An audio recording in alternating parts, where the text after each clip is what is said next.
os penúltimos versos e logo mais à noite com os últimos versos desse primeiro capítulo da Epístola de Tiago. E sem mais demoras, então, abra a Escritura em Tiago, capítulo 1, e leia comigo os versos de 22 até o verso de número 25. É o texto que estaremos, então, considerando juntos nessa manhã. Tiago, capítulo 1, versículos de 22 até o verso de número 25.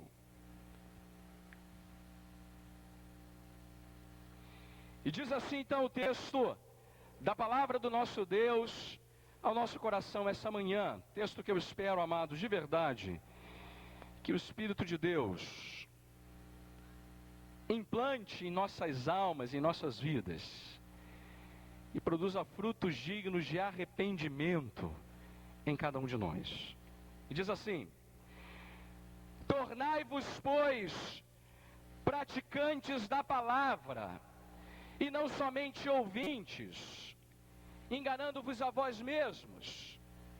Porque se alguém é ouvinte da palavra e não praticante, assemelha-se ao homem que contempla no espelho o seu rosto natural, pois a si mesmo se contempla e se retira, e para logo se esquece de como era a sua aparência.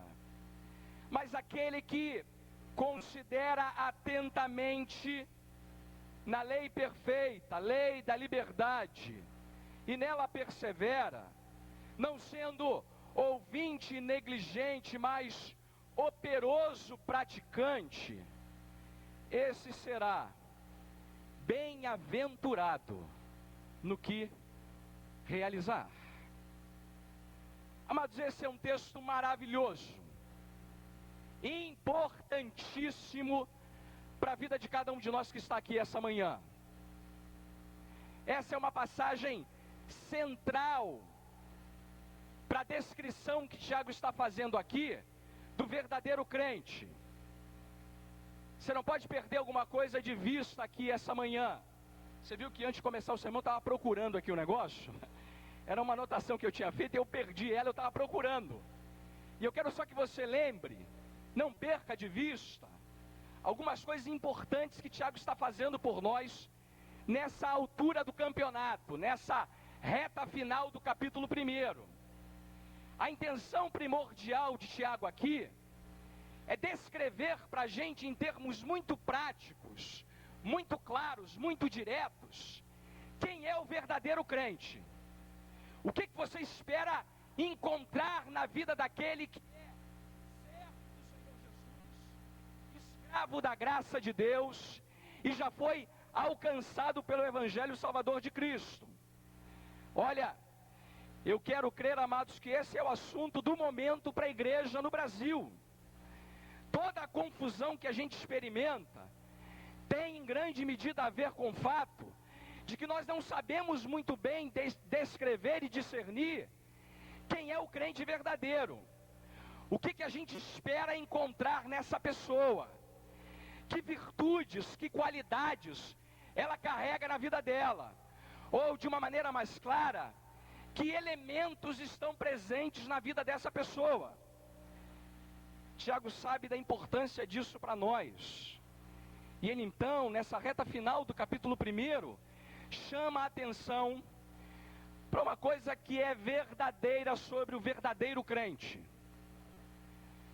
É que o verdadeiro crente, aquele que de verdade é servo do Senhor Jesus, tem a sua vida centrada na palavra de Deus.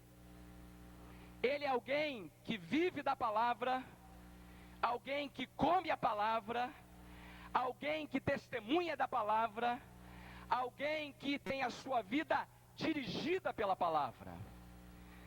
Sabe que uma vez falaram sobre um crente do passado chamado John Bunyan, uma coisa muito interessante. Corre nas veias dele a palavra. Se você cortar a veia daquele homem, você verá textos bíblicos fluindo ali. O crente é alguém que pode ser descrito dessa maneira. Ele é alguém que está tão fincado na palavra, está tão relacionado com ela, que a palavra se confunde nas veias dele. E Tiago já havia dito para a gente algumas coisas sobre ele, sobre esse crente verdadeiro. Primeiro, está lá no verso 18, eu quero relembrar isso para o irmão. Veja o verso 18.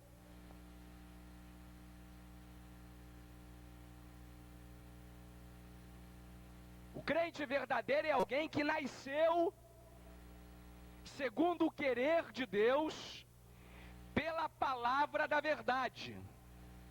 Ele é alguém que nasceu pela palavra.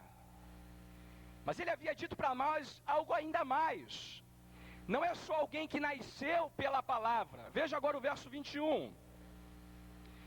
O crente também é alguém que tem acolhido a palavra, porque o texto diz assim: portanto, despojando-vos de toda impureza e acúmulo de maldade, acolhei com mansidão a palavra em vós implantada, a qual é poderosa para salvar a vossa alma. O crente é alguém que nasceu pela palavra, mas é alguém também que acolhe a palavra produz raízes, essa expressão implantada, uma semente que germina, que tem raízes profundas na vida dele, e que faz inclusive os seus relacionamentos serem dirigidos pela palavra.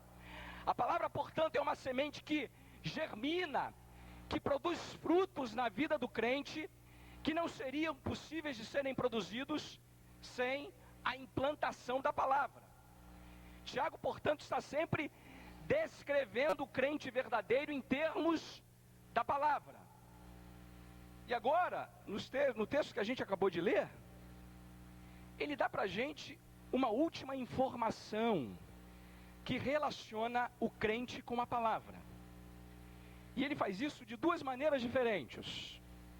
Primeiro com uma afirmação negativa, e depois com uma afirmação positiva. O que ele então está terminando conosco aqui é a descrição que ele está fazendo do crente verdadeiro em termos da palavra. E agora ele avança para o seu ápice, ou para o seu último elemento a ser apresentado a nós. É como se ele viesse nos conduzindo a entender a relação do crente com a palavra. Ele já falou que o crente é alguém que nasce pela palavra, que o crente é alguém que acolhe a palavra com mansidão, mas ele termina, amados, apresentando para nós uma outra verdade sobre o crente verdadeiro. Ele apresenta para nós um último elemento que ele quer que a gente considere. E ele faz então a afirmação que lemos do verso 22 ao verso 25. E o que temos nela? O que ele está dizendo a nós aqui sobre o crente de verdade? Qual é a descrição que ele faz para a gente aqui em termos da palavra? Primeira delas é que o verdadeiro crente é muito mais do que apenas um ouvinte da palavra.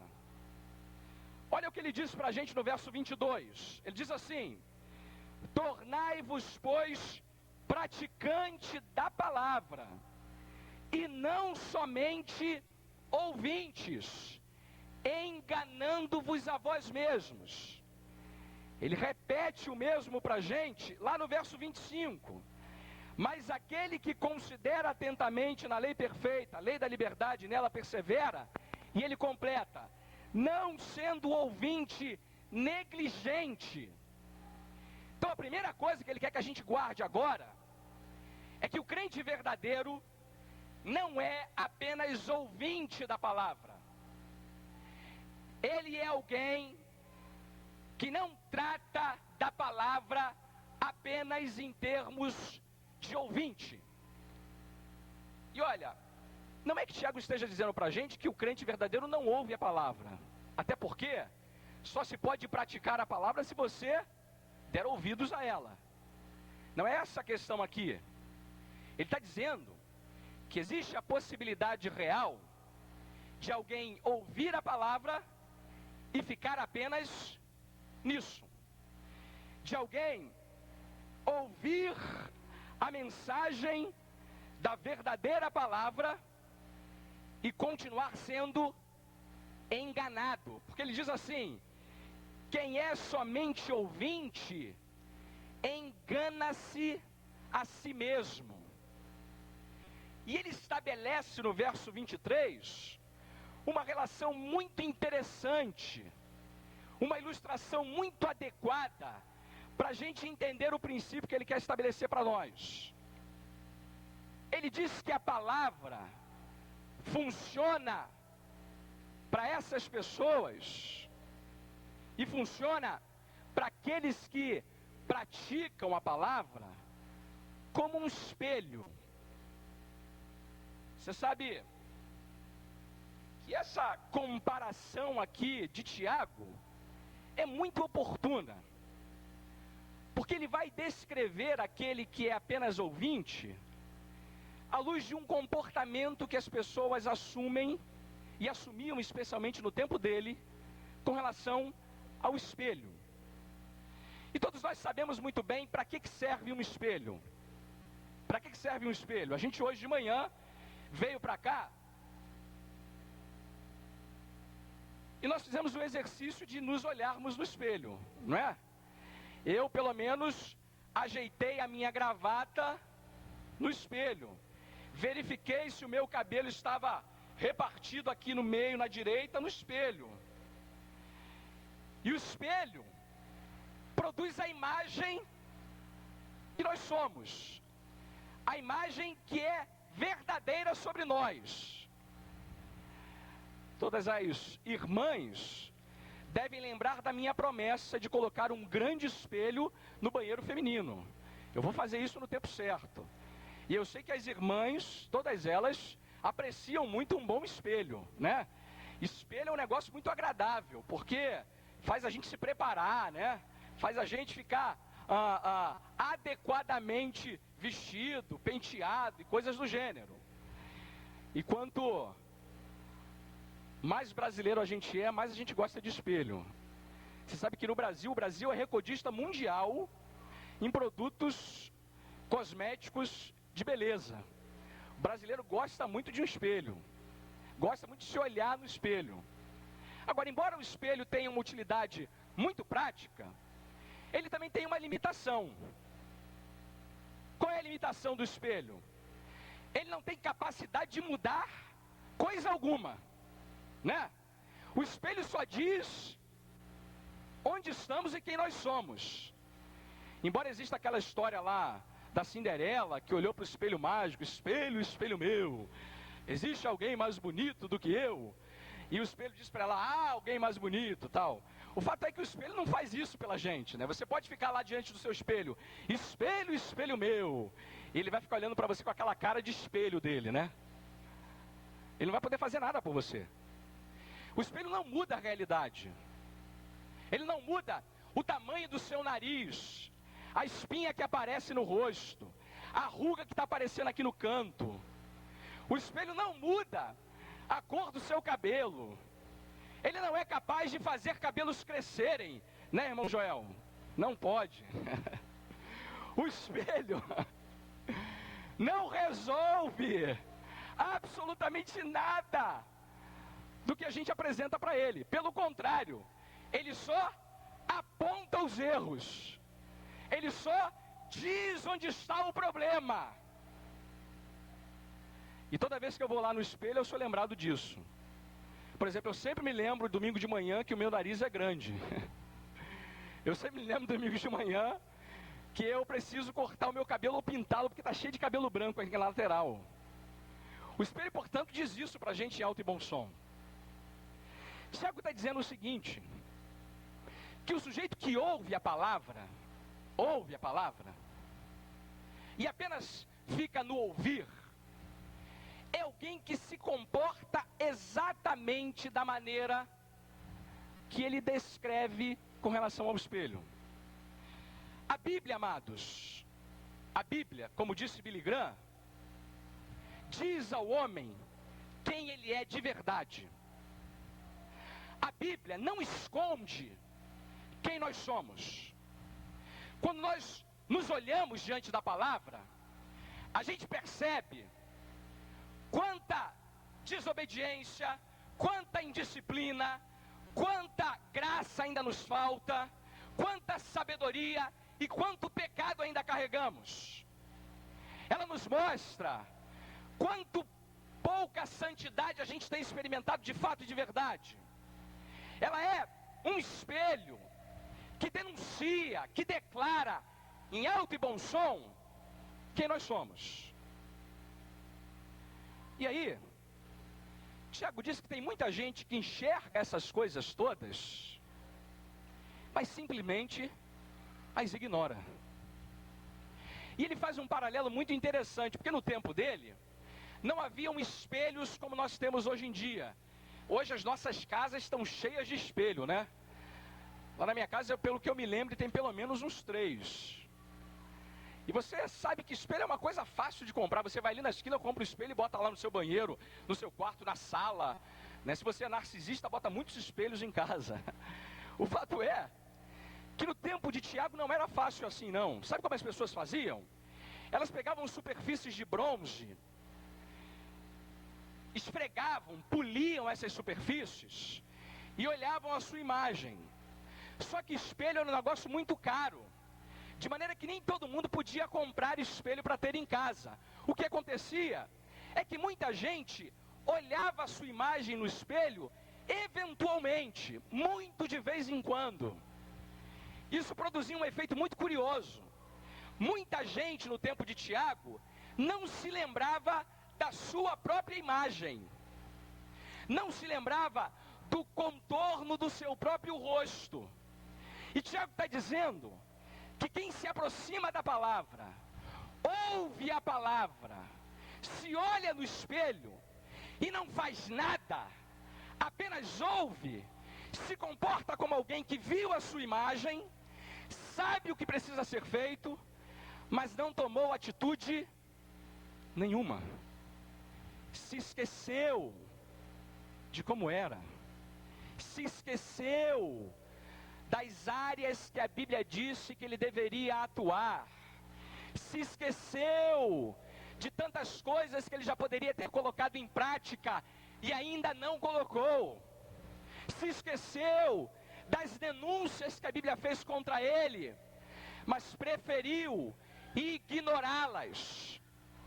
Se esqueceu de que ele viu a sua imagem no espelho, que é a palavra de Deus, mas preferiu não levá-la a sério. Amados, deixa eu dizer uma coisa aqui para os irmãos em alto e bom som. Esse é o grande problema da igreja no Brasil.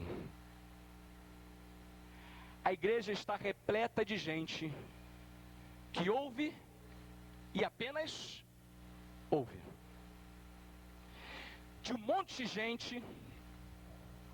gente que conhece a verdade, mas não pratica a verdade.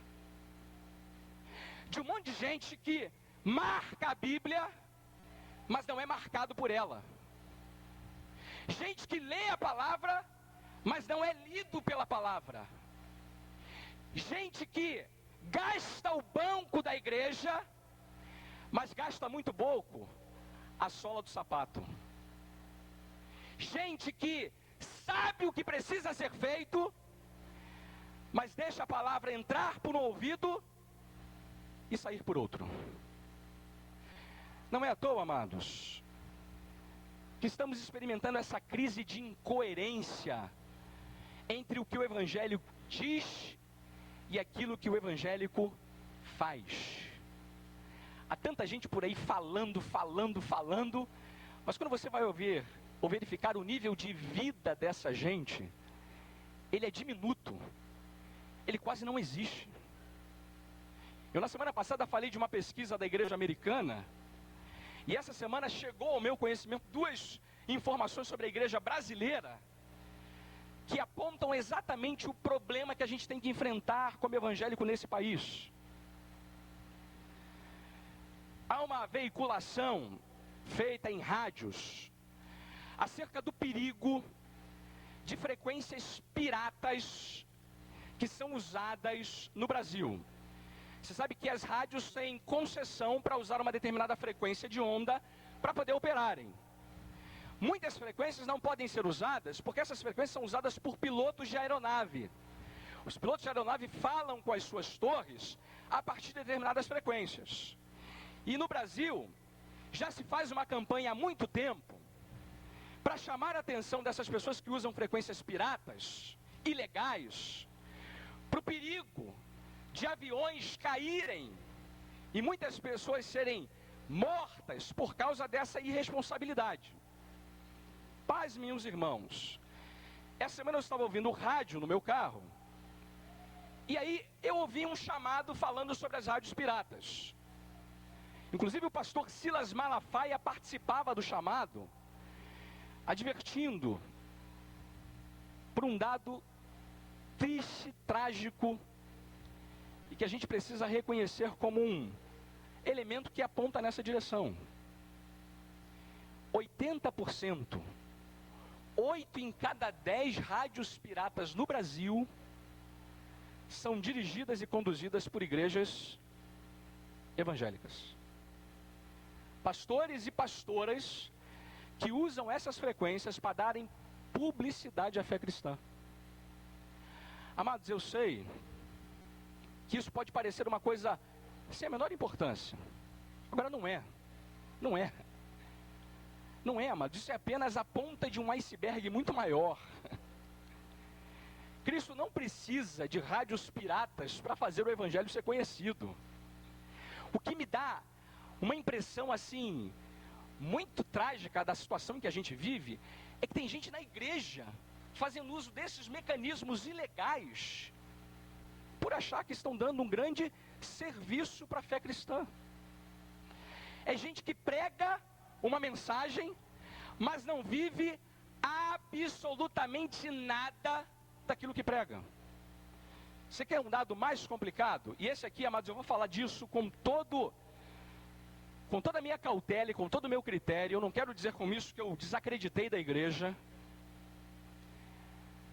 Mas isso aqui, amados, é um dado que mostra mais uma vez o grau de incoerência que a gente tem vivido no nosso país. A palavra de Tiago é muito oportuna por isso.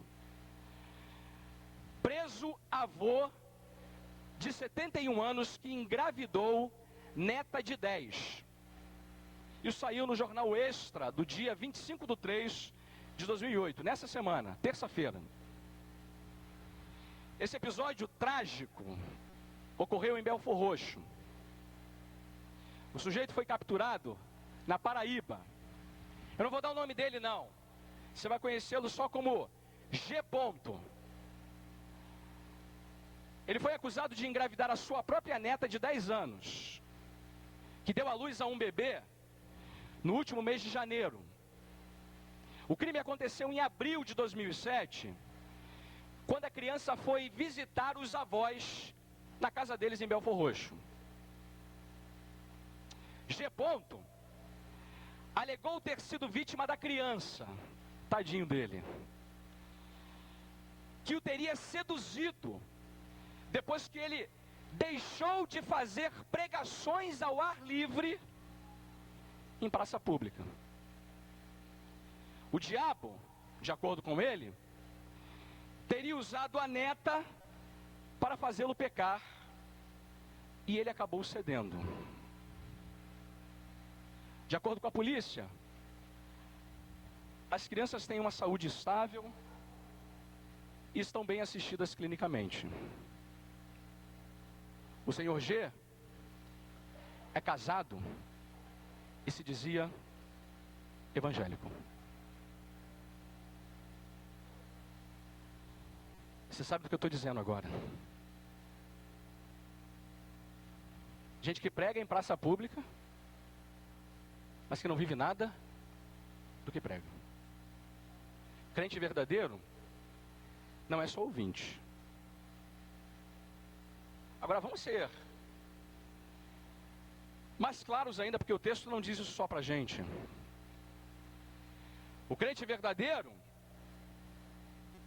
é mais do que mero ouvinte. ele é praticante da palavra. Volta os seus olhos agora para o verso 22.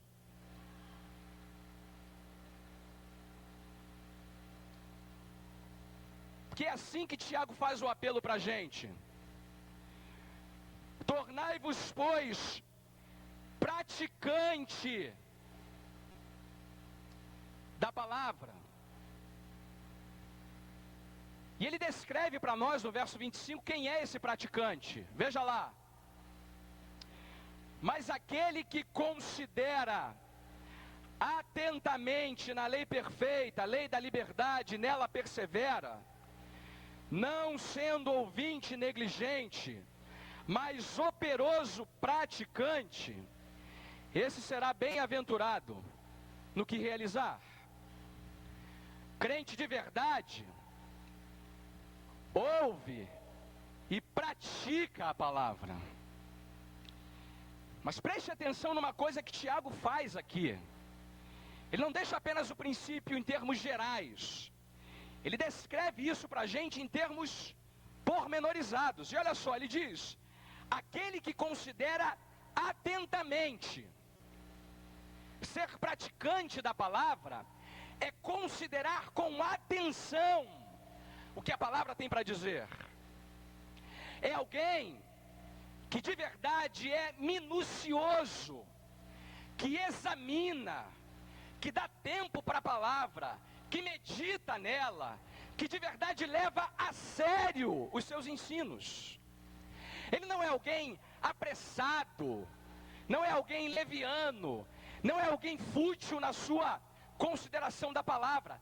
Ele é alguém que dá tempo à palavra, que está interessado nela, que de verdade tem ouvidos atentos para o que ela tem para dizer, porque quer tornar aquilo prático em sua própria vida. Amados, a gente vive num tempo onde as pessoas têm pressa para tudo. Pressa para tudo. O sujeito entra no trabalho de ré, porque ele já quer ir embora para o final do expediente. Ele brinca com o filho contando a hora de ir fazer o que lhe interessa. Ele se envolve com negócios de outros e ajuda outros, não vendo a hora de ser liberado. Eu não tenho tempo, não fale comigo, não me atrapalhe, não me incomode.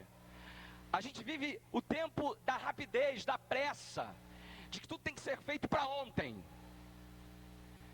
Quem examina a palavra dessa maneira, não vai extrair dela nada de útil e prático para a sua vida. Na igreja isso acontece de uma outra maneira. Se o pastor prega 15 minutos, como eu vi ontem, ele não tem o que dizer. Se prega 40, falou demais. Eu não vejo a hora desse sermão terminar para ir embora. 11 horas é o meu limite para Deus. Chegou 11 horas, eu tenho que virar abóbora. Tenho que ir para casa. As minhas demandas familiares são mais importantes do que estar na presença do Senhor. Eu não tenho tempo. O negócio de ficar ouvindo sermão é para quem não tem o que fazer. Ouvir sermão é perda de tempo, porque não há nada de útil naquilo para mim. Amado, quem quer ser praticante da palavra não trata a palavra assim. Trata a palavra como Deus falando comigo. E o que Deus tem para me dizer é muito mais importante do que qualquer coisa na minha vida. O que Deus tem para me dizer deve ser ouvido, entendido e praticado por mim. Eu não quero ser apressado. Eu quero meditar na palavra dia e noite. Não é isso que diz o Salmo 1? Considerar atentamente a palavra é comer a palavra como a coisa mais gostosa que se possa comer nessa vida. Não é assim que você faz? Quando você tem lá aquele pudim, pastor falando de comida, ele não aguenta, né? Pudim, aquele chocolate que você tão aprecia. Quando eu era criança eu fazia assim, eu pegava e comia ele devagarzinho. Para quanto mais tempo eu demorasse, mais ia durar aquele chocolate, não é? Quanto mais tempo eu demorasse, mais eu tinha a impressão de que eu ia comer mais. Tiago espera que a gente trate a palavra assim. Come como o melhor sorvete que você pode ter. Como o chocolate mais gostoso. Não tenha pressa. alimente-se dela com paciência, considera atentamente a palavra. Tiago espera, amados, que quem pratica, ouça, mas ouça com atenção. E olha, ele não diz só isso, ele diz mais, ele diz que esse praticante considera atentamente, porque ele sabe que a palavra é lei perfeita e lei da liberdade. Essas duas expressões são muito importantes para a gente. Ele sabe que a palavra é lei perfeita e que a palavra é lei da liberdade. Sabe o que ele quer dizer com isso? Duas coisas que a gente tem que entender do efeito da palavra na nossa vida. Primeiro, essa ideia de que a lei, a palavra, é uma lei perfeita. A ideia de perfeição aqui tem a ver com dois elementos importantes. Primeiro, é que a palavra é verdade absoluta em tudo que ela afirma. Que ela é inerrante em todas as suas afirmações. Mas essa ideia de perfeição vai para uma outra esfera. É que além de ser correta, certa, verdadeira, inerrante, ela é também suficiente para a vida do crente. Amado, não há nada, absolutamente nada, que precisamos saber, conhecer nessa vida, que agrade a Deus, que agrade a nós mesmos, que nos faça viver de maneira equilibrada, sábia, correta, que não possa ser encontrada na palavra. A nossa geração tem colocado a palavra para segundo plano, porque a nossa geração acha que pode ser muito feliz sem a palavra. Tiago está dizendo que não, quem pratica já se convenceu desses efeitos incomparáveis da palavra na vida dele. É alguém que sabe que não precisa ouvir revelações, não precisa experimentar milagres, não precisa ter profetada em sua vida, porque tudo o que ele precisa saber está na lei perfeita, que é a palavra. Você não está convencido disso? Vá para 2 Timóteo 3. Veja os versos 16 e 17.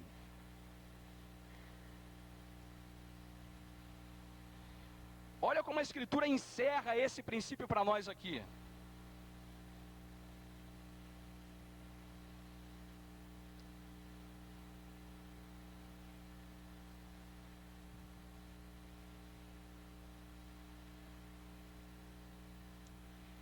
Segundo Timóteo 3, 16 e 17. Vocês talvez até tenham marcado já esse texto. Mas eu espero que ele agora marque você. Olha o que diz aí sobre a palavra e os efeitos dela para a nossa vida. Toda a Escritura é inspirada por Deus e útil para o ensino, para a repreensão, para a correção, para a educação na justiça. Agora olha o verso 17. A fim de que o homem de Deus seja, fala em alto e bom som, perfeito e perfeitamente habilitado para toda boa obra. Tem alguma coisa que a gente precisa que não se encontre na palavra? Não. A palavra é lei perfeita. Ela é perfeita para que torne cada um de nós perfeito e perfeitamente habilitado para toda boa obra. Não é que na Bíblia nós tenhamos exaustivamente versículos bíblicos sobre tudo, né? Não é isso que a Bíblia está nos dizendo. Você não espera encontrar o nome do seu príncipe encantado na Bíblia, não está lá. Por exemplo, no meu caso, a Tânia não me encontrou na Bíblia, porque meu nome não está na Bíblia. Hércules não é nome bíblico. Você não espera encontrar todos os pormenores da vida na Bíblia, mas a Bíblia tem princípios que devem ser aplicados em todas as áreas da nossa vida. Não há nada que precisemos que não se encontre na palavra. Amados, ela não é só lei perfeita, ela é também lei da liberdade. O que Tiago quer dizer com isso? Lei da liberdade. Do que a Bíblia nos liberta, hein? Ela nos liberta do pecado, nos liberta da escravidão do pecado, nos liberta do pecado e não para o pecado. O crente que pratica a palavra já sabe que viver com Deus, viver de maneira santa, é muito melhor, muito mais agradável, muito mais gostoso, muito mais saboroso do que viver no pecado. Ela é uma lei que nos liberta do fardo que o pecado provoca na vida daqueles que são escravizados por ele. O crente é alguém livre para andar nos caminhos do Senhor e ser abençoado por ele, quando ele pratica a palavra.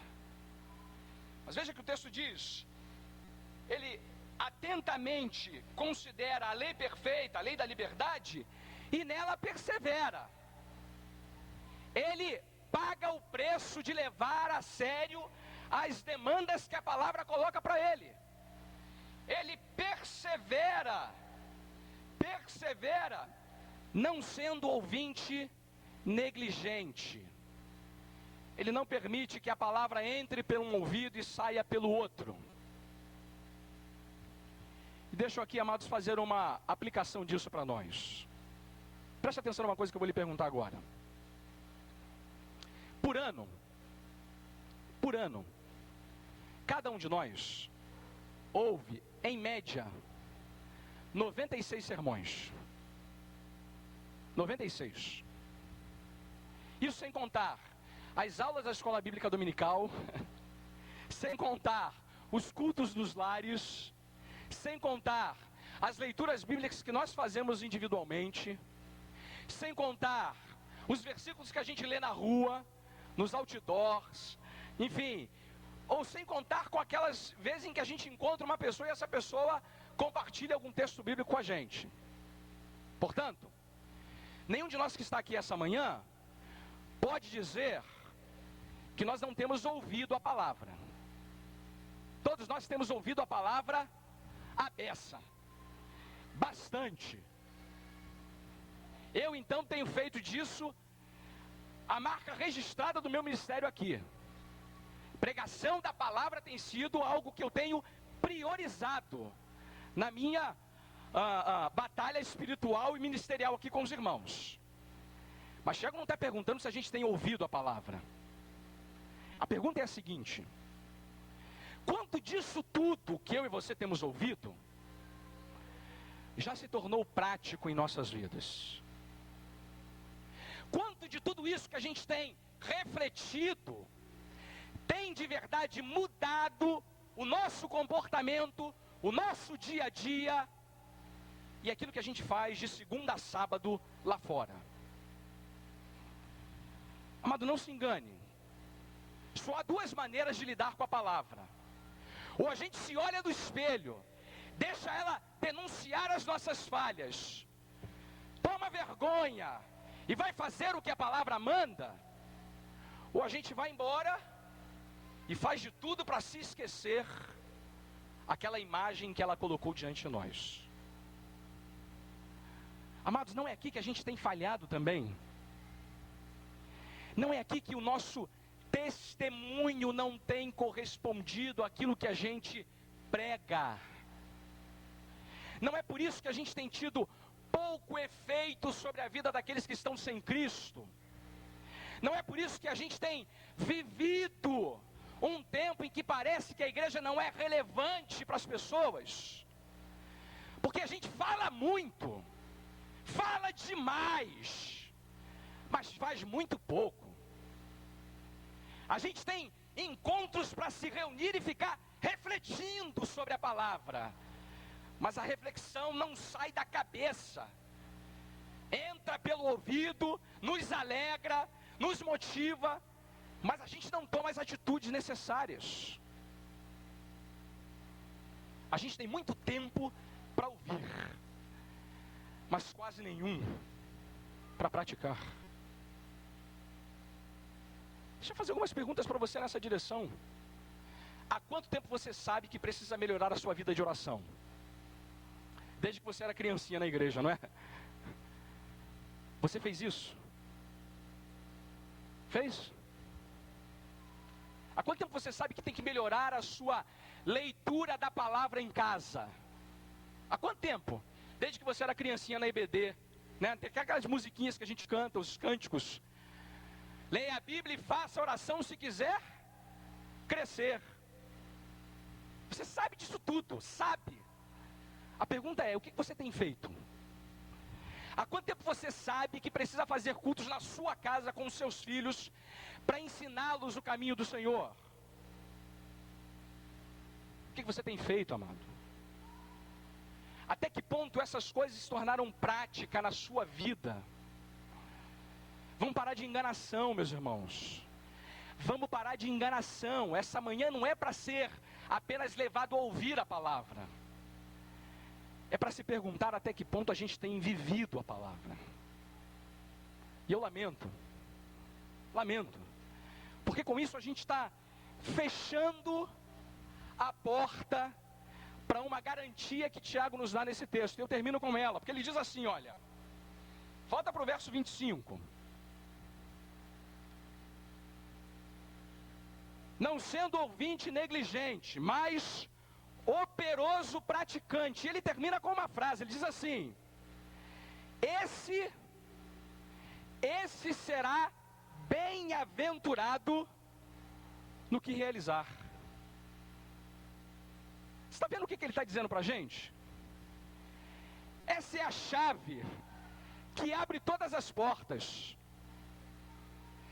Essa é a chave que torna tudo mais secundário. Esse sujeito, esse crente verdadeiro, que não apenas ouve, não apenas considera atentamente, mas acima de tudo, coloca essas coisas em prática, esse praticante operoso, esse, e apenas esse será bem-aventurado no que ele fizer. Bem-aventurado para a Bíblia é mais do que feliz. É alguém que tem o favor de Deus sobre a sua vida. É alguém que conta com a graça de Deus em tudo que faz. É que nem José no Egito. A Bíblia diz que tudo que José botava a mão prosperava, dava certo. Tudo que ele se prontificava a fazer ia avante, produzia bons efeitos. Ele era abençoado, a sua família era abençoada, o seu povo era abençoado, a sua igreja era abençoada. Ele faz as coisas com a aprovação divina, com o favor divino e sob a direção divina. Amados, não é aqui que a gente falha e a gente demora a aprender essa lição. Por que a gente às vezes dá murro em ponta de faca na nossa vida? Por que a gente investe, a coisa não acontece? Por que a gente labuta, trabalha, se envolve e nada dá certo? Em grande medida, é porque a gente está sendo desobediente à palavra. Nós não estamos fazendo o que a palavra determinou. A gente já sabia que daria nisso. Mas Deus está estabelecendo para a gente nessa manhã com esse texto, que se você quer ser bem-aventurado no que você fizer, comece praticando a palavra. O Salmo 19 diz uma coisa maravilhosa: guardar a palavra produz uma grande recompensa. É aquela mesma palavra que Deus disse para Josué: esforça-te e tem bom ânimo, medita na palavra dia e noite, e você vai ser bem-aventurado em tudo que você fizer. Em tudo. Tudo que você tem como desafio para a sua vida será feito da melhor maneira se você for obediente à palavra. Olha, amado, é por isso que Tiago diz para a gente essa manhã: tornai-vos praticantes da palavra, e não somente ouvintes, enganando-vos a vezes. Porque quem pratica a palavra é bem-aventurado. É bem-aventurado em tudo que ele faz. Olha, como eu gostaria que você praticasse esse sermão. Que você voltasse para casa e revisse tudo que você deixou para trás, que a palavra já disse para você colocar em prática. Que você parasse de verdade de se enganar, mas que as coisas que o espelho te disse sejam ouvidas e colocadas em prática por você na sua própria vida.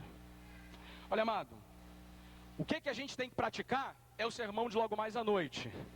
À noite a gente vai falar do que essa prática produz em termos práticos. É o sermão de logo mais à noite. Mas por hora, eu quero que você termine pensando nessas coisas. Mas que acima de tudo, elas sejam praticadas por você. Se essa palavra da parte do Senhor falou com você nessa manhã, se de verdade você quer levar